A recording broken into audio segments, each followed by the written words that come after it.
all of us at the eastern end of the north runway, where the planes would land right over the top of us. They moved us all out of there this past summer, which I thought was strange.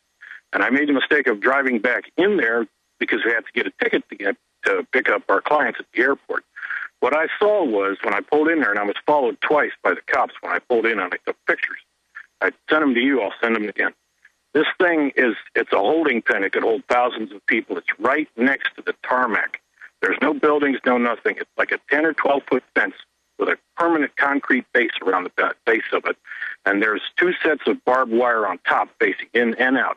So, there's fences like that all over around the airport area. But this thing has four sets, of human. They actually have one of those at Bergstrom and at the old airport. And I first reported it was a secret holding pen.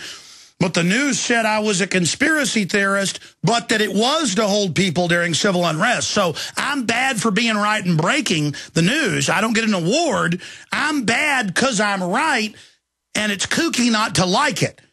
So, we get a lot of email. We miss some of it. What email addresses you send it to? I sent it to writers at your InfoWars. When did you send it? It's this past month. I can't remember when. Will you send it again? These turnstiles, yeah. I'd love to. These turnstiles, let me describe them. Because you could say, well, it's part of an airport. No. These are those big tubular steel turnstiles. They go in, they don't come back out. There's no way to get back out. There's 4 sets of them, so there's like 16 turnstiles that go into this thing. And it's like the size of 3 football fields. You could get thousands of people. The thing about it that proves what it is because there's on the fence that goes onto the tarmac. You go straight onto the airport tarmac, where what kind of security is that?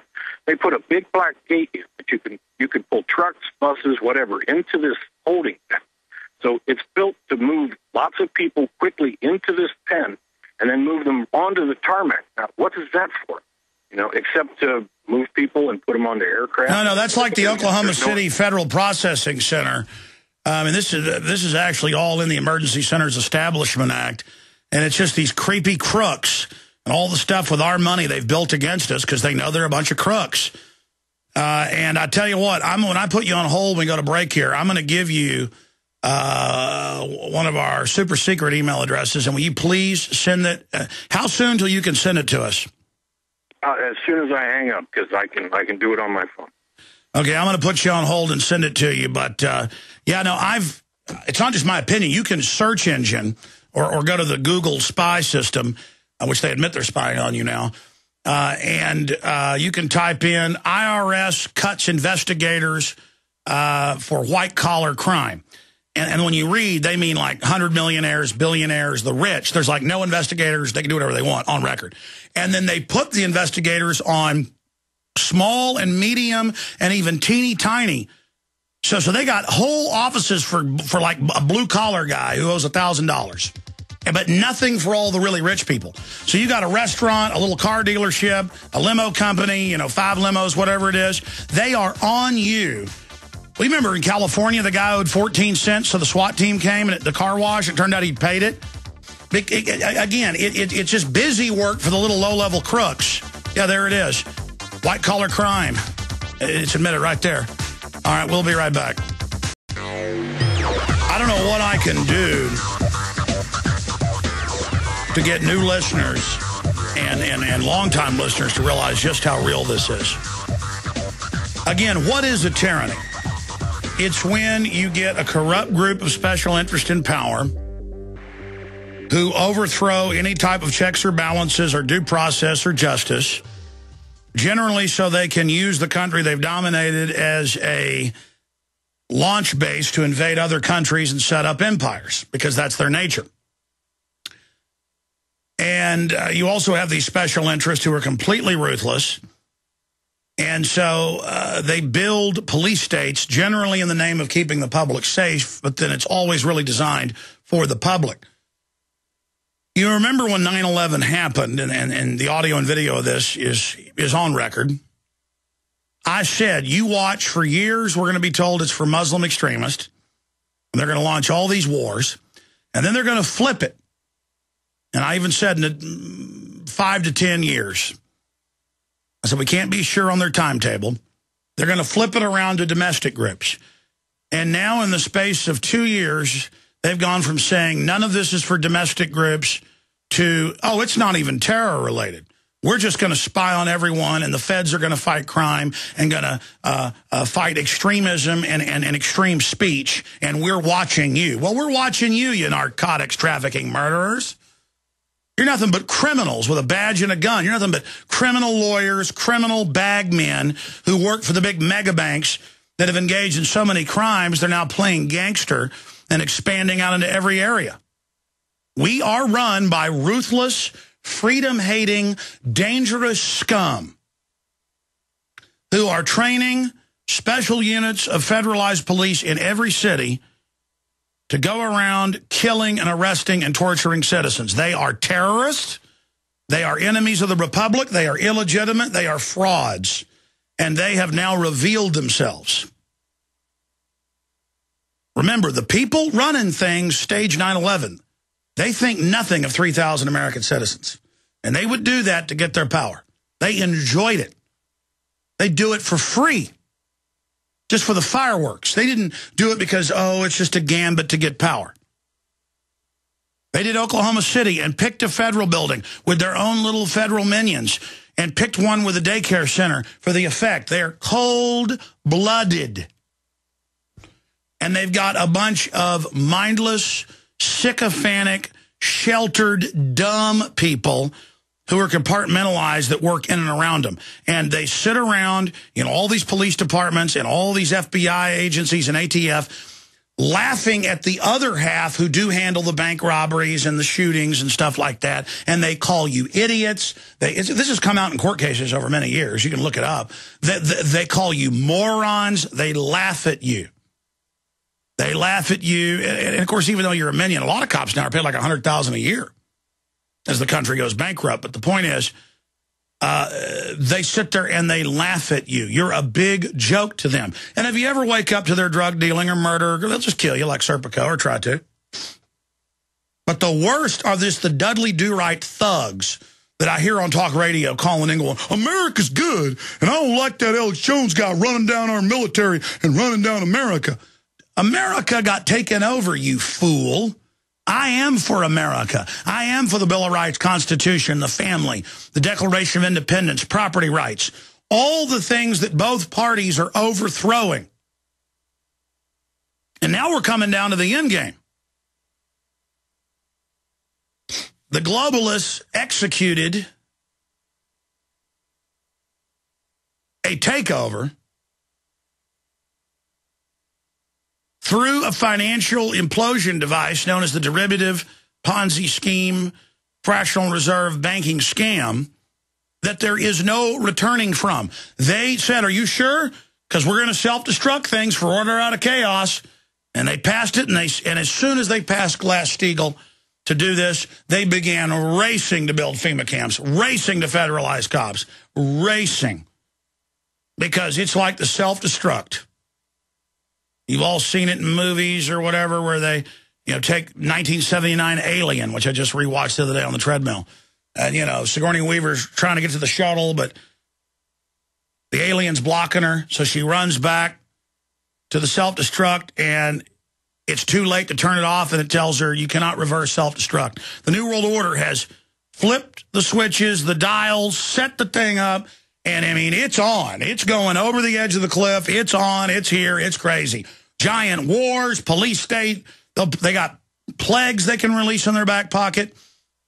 I'm going to go to your calls and more news here in a moment, but you remember Sunday's show. You may have heard it, and I kind of had an epiphany there.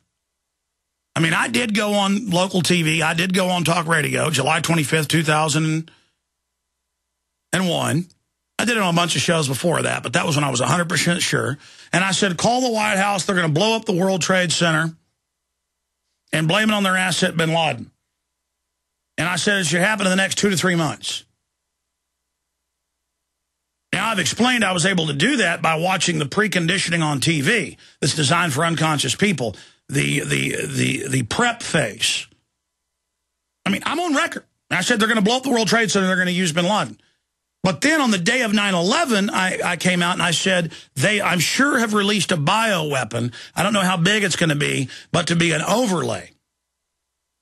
because I'd seen bioweapon hyping, namely anthrax. It's all scripted before, and some other issues. And then we learned that right after 9/11, anthrax was mailed out, and it was a weaponized U.S. government version, and not the Muslims, as they'd first said. That was just to keep the fear going and then distract off of 9/11. And that happened. And I asked the question on the Sunday show, why hadn't the government come and visited me? You know, if they were looking for the terrorists. Because you know, if I was an FBI agent, I wouldn't come and wasn't a terrorist and wasn't part of this criminal operation or wasn't dumb. I would hear somebody like Alex Jones and ask, how did you predict that? And how did you say that there'd be a bioweapon release when there was? I mean, I wouldn't come to say, are you a suspect? Because obviously I'm not. But I would come and say, how did you know that? You know, you'd think people would want to come to me and find out why I know these things. Well, it's because I'm not a moron. That's why. I mean, I watched Gary Hart and Warren Rudman on Hardball in mid-July on a treadmill at the time over in South Austin in that little house I lived in. I watched them, and they said, when we come back, we got something really special for you. And big White House insider, big globalist, slimeball Chris Matthews worked for a bunch of Democratic presidents, Jimmy Carter namely. He says, I want to thank you for sharing this with us. And I could tell it was all coded because they like to do these little psycho celebrations publicly. He says, I want to thank both of you because this is the heart-rubbing commission that called for Homeland Security, everything we're now seeing. And he said, what is the big news? And it was like he was being given a birthday present. And they said, life's about to change. You're going to see big buildings, big things happen with them. Somebody ought to go pull this up. And they said, you're going to see big things happen. And you're going to see the army on the streets. And they all had this psycho look. I mean, especially Rudman, man, super creep. I mean, the psycho factor was pegging. And I stopped the treadmill and I was watching this. And I've been seeing all the bin Laden stuff. He's going to get you. Get ready. What do you do when he attacks? You give your rights up. Say it again. It was like a Jim Jones Kool-Aid drinking drill. What do you do when he hits? We give our rights up. And I'd read the Rand Corporation calling for troops on the streets, federalization of police, all of it. I've been to the urban drills. I knew they were going to use terror as the pretext. But I was watching this little, it's like a psycho calling the cops and going, I'm going to kill one more next Wednesday night, and you'll never stop me, piggy. It was like that. I was watching him do the little call to the police station in front of me, and I was just like, oh. And I think that was like a week before, and I thought about it, went on air and said, call the White House, they're going to blow up the World Trade Center. And again, I was able to triangulate that the psychos had hit that target before cooking the bomb, training the drivers, and real detonators. I knew that it had some structural problems. It had asbestos. They wanted to get rid of it. I had seen federal training manuals about terror with crosshairs on it. I'd seen a lot of other data points. I knew that there was massing of troops in and around Afghanistan even at the time. And I was able just to triangulate all that and come up with that information. Well, let me tell you what I see now. And the only reason I don't know exactly when they're going to do it is because they're freaked out. Their triangulation is off. So how can I see their triangulation when their triangulation's off because of us? We're adding interference big time. You know, they're trying to catch the pass, and our hands are all in there. And they know they dropped the ball on this. I mean, Fast and Furious has hurt them bad because folks now know that killed thousands at least, including at least 3 police officers and 2 Border Patrol. And people now know that was a false flag, and the memos have come out that it was planned to blame the Second Amendment. They got caught, still went ahead with it, with the false flag, blaming of the Second Amendment. And a lot of other stuff's come out that really hurts them. And so they're scared right now. They don't know what to do. And that means they may go big, not just with an Oklahoma City or another 9/11, but, I mean, nukes are on the table. They've been adding that to the racial consciousness of humanity, to kind of the background chatter of the subconscious. They got mass death bioweapons. They could just go ahead and release a mass killer. But I don't think but their police state isn't in place enough yet. They want to make sure when they move to kill almost everybody that they've already got a grid in. So that's going to come after a few more big attacks or some smaller bio attacks to create the hysteria and the fear and to see them, the killers, as the saviors. So people will go along with it when the big plague hits. But they got plagues on the table. They've got nukes on the table, big wars, obviously.